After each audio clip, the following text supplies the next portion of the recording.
வணக்கம். இன்னைக்கு இந்த பதிவில் நம்ம பார்க்க போகிறது வரக்கூடிய செவ்வாய்க்கிழமை பார்த்தீங்கன்னா ஆனி மாதத்தில் வரக்கூடிய சதுர்த்தி. நம்ம வாங்கின கடன் கொஞ்சம் கூட குறையவே இல்லை. அதுக்கு நம்ம தொடர்ந்து வட்டி கட்டிக்கிட்டே தான் இருக்கோம். நம்ம அந்த கடனை அடைக்கணும் அப்படின்னா அதுக்கு ஒரு சிறப்பான நாள் தான் இந்த சதுர்த்தி. அந்த கடனை நம்ம அடைக்கணும் அப்படின்னாலும், நமக்கு இருக்கக்கூடிய பிரச்சனைகள்ல இருந்து நம்ம வெளிவரணும் அப்படின்னாலும், நமக்கு இருக்கக்கூடிய பிரச்சனைகள் அது எவ்வளவு பெரிய பிரச்சனைகளா வேணாலும் இருக்கலாம், அதுல இருந்து நம்ம வெளிவரணும் அப்படின்னா அதை சரி செய்யக்கூடிய கடவுள் யாரு அப்படின்னு பாத்தீங்கன்னா விநாயகர். விநாயகருக்கு உகந்த திதி அப்படின்னு பாத்தீங்கன்னா தேய்பிறை சதுர்த்தி மற்றும் வளர்பிறை சதுர்த்தி.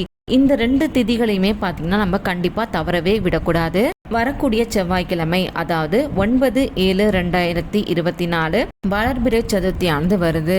இந்த நாளில் நம்ம விநாயகரை நினச்சி இந்த வழிபாடை நம்ம மேற்கொள்ளணும். விநாயகருக்கு எருக்கம்பூ மாலை இப்படி நம்ம கட்டி போட்டோம் அப்படின்னா நம்மளுடைய கடன் சுமை பார்த்தீங்கன்னா கண்டிப்பாக குறையும். இந்த பரிகாரத்தை நம்ம எப்படி பண்ணலாம், எருக்கம்பூ மாலை எப்போ கட்டி போடணும், எப்படி கட்டி போடணும் அப்படிங்கிறத நீங்கள் தொடர்ந்து பாருங்க.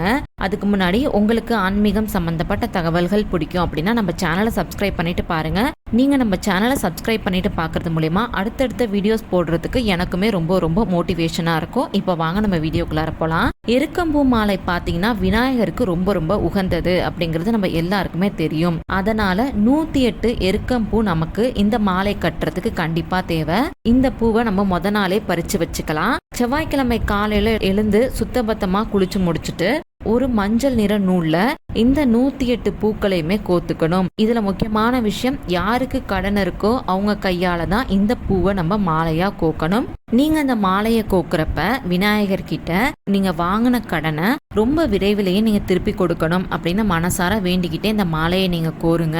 இந்த மாலையை நீங்க கோக்குறப்ப உங்களுடைய மனதை நீங்க ஒருநிலைப்படுத்தி தான் இந்த மாலையை நீங்க கோக்கணும். அதுக்கப்புறம் உங்க வீட்டு பக்கத்துல இருக்கக்கூடிய விநாயகர் கோவிலுக்கு இந்த மாலையை எடுத்துட்டு போய் அங்க இருக்க விநாயகருக்கு இதை நீங்க சாத்திருங்க. அங்க அர்ச்சகர் இருப்பாங்கல்ல, அவங்க கிட்ட நீங்க அந்த மாலையை கொடுத்தீங்கன்னா அவங்களே இதை விநாயகருக்கு கொண்டு போய் சாத்திடுவாங்க.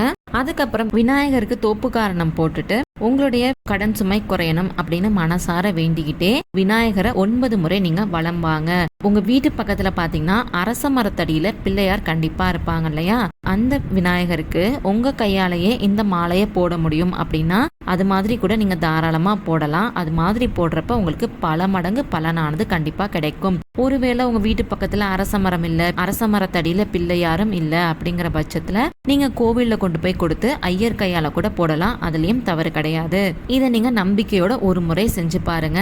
நீங்க அது ஒரு முறை செஞ்சதுமே உங்களுக்கு நல்ல பலன்கள் கிடைக்கும். இதை நீங்க தொடர்ந்து 9 மாதங்கள் வரக்கூடிய சதுர்த்தியில செய்யறப்ப கண்டிப்பா நல்ல பலன்களை உங்களால உணர முடியும். நம்ம வாழ்க்கையில இருக்கக்கூடிய மிகப்பெரிய பிரச்சனை என்னவா இருக்கும் அப்படின்னு பாத்தீங்கன்னா கடன் பிரச்சனை தான். கடன் அப்படிங்கிறது மட்டும் நமக்கு இல்லைன்னா கண்டிப்பா நிம்மதியான வாழ்க்கையை நம்மளால வாழ முடியும். இது ரொம்பவே ஒரு எளிமையான வழிபாடு தான் இல்லையா. வரக்கூடிய செவ்வாய்க்கிழமை அன்னைக்கு முழு மனசோட நம்பிக்கையோட இந்த பரிகாரத்தை செஞ்சு பாருங்க.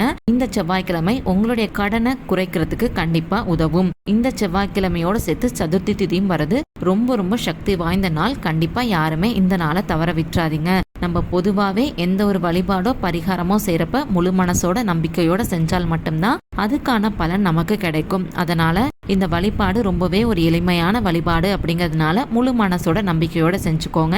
உங்களுக்கு இந்த பதிவு பயனுள்ளதா இருந்துச்சு, இதுல இருந்து நீங்க கொஞ்சமாவது ஏதாவது தெரிஞ்சுக்கிட்டீங்க அப்படின்னு நினைச்சீங்கன்னா மறக்காம இந்த பதிவை லைக் பண்ணிக்கோங்க. நீங்க இந்த பதிவை லைக் பண்றது மூலியமா நிறைய பேருக்கு இந்த வீடியோவானது போய் சேரும். நாளைக்கு வேற ஒரு வீடியோல நம்ம கண்டிப்பா சந்திக்கலாம். உங்களுக்கு ஆன்மீகம் சம்பந்தப்பட்ட வேற எந்த மாதிரியான பதிவுகள் வேணும் அப்படின்னு நினைக்கிறீங்களோ கீழே இருக்க கமெண்ட் பாக்ஸ்ல எனக்கு தெரியப்படுத்துங்க. அந்த மாதிரி பதிவுகளை வரக்கூடிய நாட்கள்ல நான் தரேன். நீங்க நம்ம சேனலை இன்னும் சப்ஸ்கிரைப் பண்ணாம பாத்துக்கிட்டு இருக்கீங்கன்னா சப்ஸ்கிரைப் பண்ணிட்டு பாருங்க. நன்றி, வணக்கம்.